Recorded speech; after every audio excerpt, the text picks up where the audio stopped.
जब आप सदन में जाइएगा, स्वतंत्र रहिएगा तो आपको बोलने का मौका मिलेगा। और जनता दल यूनाइटेड के लोग अगर चुनाव में जीत के जाएंगे तो उनके सदन का नेता कौन रहेगा? आदरणीय नीतीश कुमार। तो जब सदन के नेता से ही सवाल करना है और सदन उसी के आप एमएलसी रहिएगा तो सवाल कैसे कर पाइएगा?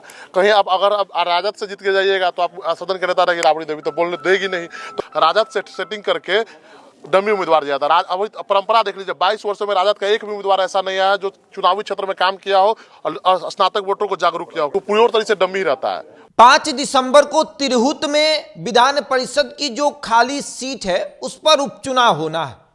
स्नातक की ये सीट खाली हुई है।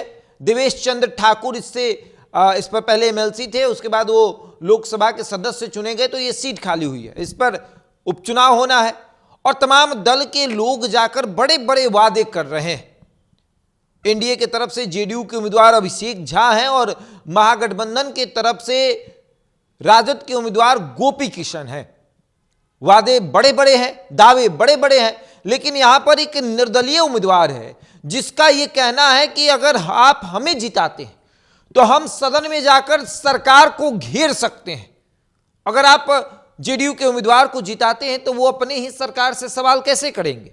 अगर आप राजद के उम्मीदवार को जिताते हैं तो वहां पर सदन के अध्यक्ष के सामने आपको राबड़ी देवी बोलने का मौका देगी तब ना, क्योंकि वो नेता प्रतिपक्ष है वहां पर उच्च सदन में, और वो बोलेंगी, उसके बाद और भी नेता होंगे वो भी बोलेंगे, तो बोलने का तो मौका आपको देंगे नहीं। लेकिन अगर हम स्वतंत्र रूप से जीत कर जाते हैं तो हम सरकार को भी घेरेंगे और विपक्ष को आईना भी दिखाएंगे कि कैसे सरकार को किसी मुद्दों पर घेरा जाता है। और राकेश रोशन ये भी कह रहे हैं कि देखिए, सरकार वही है, विपक्ष वही है। कई सालों से सरकार और पक्ष और विपक्ष हम देख रहे हैं, कौन किससे कितना सवाल करता है आप भी देखते हैं। हम हर उस मुद्दे पर चर्चा करेंगे जिससे शिक्षकों को परेशानी हो रही है, जिसकी वजह से बेरोजगारी बढ़ी है, जिसकी वजह से छात्रों को दिक्कत हो रहा है। उन तमाम विषयों पर हम चर्चा करेंगे। हम जाकर सदन के भीतर ये दिखाएंगे कि बिहार के मुद्दे, तिरहुत के क्या क्या मुद्दे हैं, तिरहुत में शिक्षकों को, छात्रों को क्या क्या तकलीफें हैं। हम उन तमाम विषयों पर चर्चा करेंगे। जो भी होगी दिक्कत हम वहां सरकार के पास रखेंगे और लड़ झगड़ के तिरहुत के लिए हम तमाम उन योजनाओं को लेकर आएंगे, तिरहुत के छात्रों के लिए, तिरहुत के शिक्षकों के लिए। राकेश रोशन ये बताते हैं कि इसके पहले भी हमारे यहां से देवेश चंद्र ठाकुर एमएलसी थे, क्या उन्होंने किया है सबको पता है, और कितना सरकार से उन्होंने सवाल किया। वो तो अध्यक्ष बन गए, सरकार से सवाल क्या करेंगे? और कितना विकास हुआ है तिरहुत की जनता जानती है।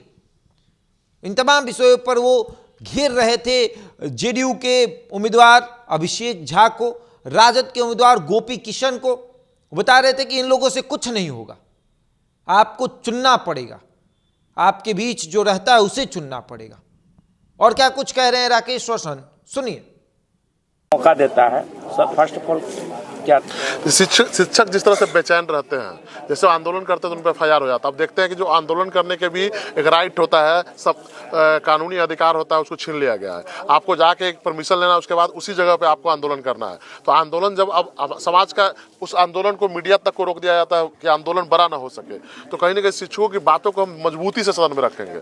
और बिहार के जो भी सरकार में जो नुमाइंदे रहेंगे, बिहार सरकार जो मुख्यमंत्री रहेंगे, जब हम स्वतंत्र रूप से जाएंगे सदन में तो शिक्षकों के हक में बोलेंगे, अधिवक्ताओं के हक में बोलेंगे, बेरोजगारों के हक में बोलेंगे, और बोलने का एक मौका मिलेगा, प्लेटफॉर्म मिलेगा। अगर आप दलीय राजनीति को देखते हैं तो इस चुनाव में दलीय राजनीति संवैधानिक रूप से अयोग करार दिया गया, क्योंकि आप दल के सिंबल पर वोट नहीं करते हैं। और जब आप सदन में जाइएगा, स्वतंत्र रहिएगा तो आपको बोलने का मौका मिलेगा। और जनता दल यूनाइटेड के लोग अगर चुनाव में जीत के जाएंगे तो उनके सदन का नेता कौन रहेगा? आदरणीय नीतीश कुमार। तो जब सदन के नेता से ही सवाल करना है और सदन उसी के आप एमएलसी रहिएगा तो सवाल कैसे कर पाइएगा? कहीं आप अगर राजद से जीत के जाइएगा तो आप सदन के नेता रहेगी राबड़ी देवी, तो बोलने देगी नहीं। तो कहीं ना कहीं आप इस चुनाव में देखते हैं कि देवेश चंद्र ठाकुर जो है एक डमी उम्मीदवार दिया जाता है, राजद से सेटिंग करके डमी उम्मीदवार दिया था। अभी परंपरा देख लीजिए, 22 वर्षों में राजद का एक भी उम्मीदवार ऐसा नहीं आया जो चुनावी क्षेत्र में काम किया हो और स्नातक वोटरों को जागरूक किया हो। क्यों? क्योंकि पूरी तरह से डमी रहता है। क्योंकि देश बाबू को एक तरफा लड़ाई ही नहीं रहती, चुनाव जीत जाते थे। इस बार क्या हुआ कि उनका जो पासा था उल्टा पलट गया। जो आरजेडी के उम्मीदवार आए थे वो कमजोर के कारण वो चुनाव जीत जाते, लेकिन जब हमारी लोगों ने प्रेशर किया कि नहीं आपको चुनाव लड़ना है, तो हम चुनाव में आ गए तो डम्मी उम्मीदवार का पता ही नहीं है। और इसका एकदम उदाहरण के तौर पे कहते हैं, देवेश चंद्र ठाकुर जी ऐसे सांसद है जो महागठबंधन के सरकार में पहले एमपी थे, जिन्होंने घोषणा कर दिया था कि हमको सीतामढ़ी से टिकट मिलना है। मतलब महागठबंधन में भी उनको टिकट मिल जाता है, उनको एनडीए में भी टिकट मिल जाता है। तो कहीं ना कहीं सेटिंग का जुगाड़ है।